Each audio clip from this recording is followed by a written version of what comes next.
ફરી એક વખત તમામ મહેમાનોનું સંસ્થા વતી હાર્દિક સ્વાગત કરું છું અને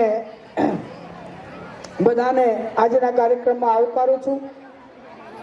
તમામ જે ખેલૈયાઓ ભાગ લઈ રહ્યા છે એને ખરેખર અથાગ મહેનત કરેલી છે. છેલ્લા 15-20 દિવસથી સખત પ્રેક્ટિસ કરીને વિદ્યાર્થીઓ આપની સમક્ષ પરફોર્મન્સ આપી રહ્યા છે. વાતો કરવી ઈઝી છે, એને જોવો ઈઝી છે, પણ ખરેખર ઓડિયન્સની સામે પરફોર્મ કરીએ ને ત્યારે ખબર પડે કે હાઉ ડિફિકલ્ટ ઇટ ઇઝ. બહુ અઘરું છે. કાનની બૂટ લાલ થઈ જાય ઓડિયન્સની સામે બોલવું અને પરફોર્મ કરવું. તો એ મહેનત કરે છે, પરફોર્મ કરે છે, તો આપણે એને કમસે કમ તાળીઓના ગડગડાટથી તો વધાવીએ, એને ચીરઅપ કરીએ તો એનો ઉત્સાહ વધે અને મજા આવે. ફરી એક વખત બધાને ખાસ સૂચના, કોઈ અહીંથી જમ્યા વગર જાય નહીં. અને સાયન્સ સ્કૂલ અમે શરૂ કરવા જઈ રહી છીએ. વારંવાર એટલે કહું છું કે આપના ધ્યાનમાં રહે આ વસ્તુ. આવતા સત્રથી સાયન્સ સ્કૂલ શરૂ કરવા જઈ રહ્યા છીએ, તો પહેલાના ધોરણે એડમિશન આપવાના હોય બધા ખાસ પોતાની દીકરીઓનું નામ શિવમ ગર્લ્સ હાઈસ્કૂલમાં નોંધાવી લે એવી ખાસ સૂચના. આભાર દવે સાહેબ. કાર્યક્રમની રૂપરેખા આગળ ધપાવીએ તો આપની સમક્ષ ધોરણ 10 ના બહેનો લઈને આવી રહ્યા છે પોતાનો ડાન્સ વાગ્યો રે ઢોલ.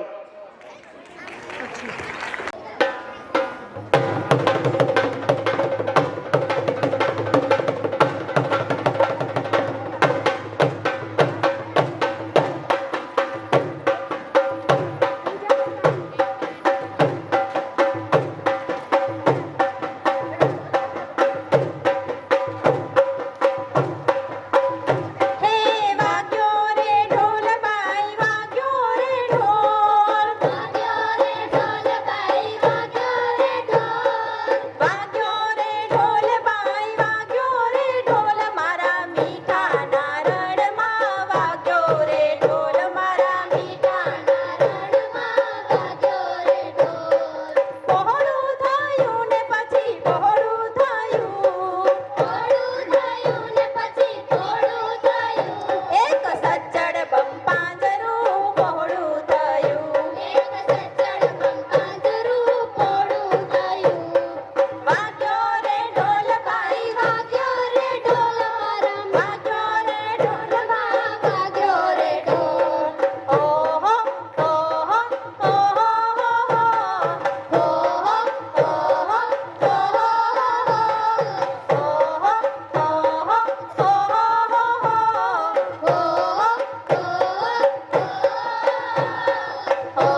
લાવું સામડા.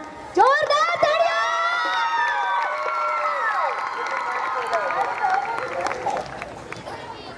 હાલો, હમણાં જ તત્રેથી રજૂ થયેલી અમારી આ કૃતિ તમે બધા કદાચ એવું વિચારતા હોય કે કેમ જાતે ગાયું અને કેમ ઓરિજિનલ ઢોલનો ઉપયોગ કર્યો.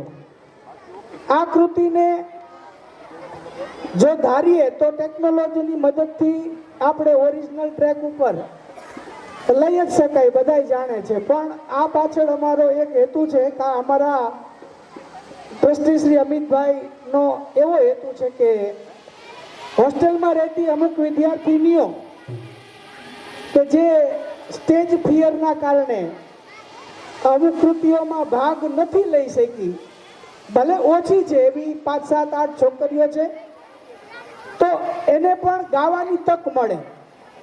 આ એમની પાસે એટલે ગવડાવ્યું આ ગીત કે એ પોતે ગાય તો એનો સ્ટેજ ફિયર ઓછો થાય અને એને એમ થાય કે અમે ભાગ લીધો છે આ કાર્યક્રમમાં. એટલે ખાસ કોઈ ટેકનોલોજીની મદદ લીધા વગર અમે જાતે જ એમની પાસે આ ગીત ગવડાવ્યું ઓરિજિનલ ઢોલ સાથે. અને એનો એકમાત્ર હેતુ એ હતો કે વિદ્યાર્થીઓ પોતે એમાં ભાગ લઈ શકે, જે સ્ટેજ ઉપર નથી આવી શકતા એવા વિદ્યાર્થીઓ માટે ખાસ. તો હવે આગળની કૃતિ લઈને આવે છે ધોરણ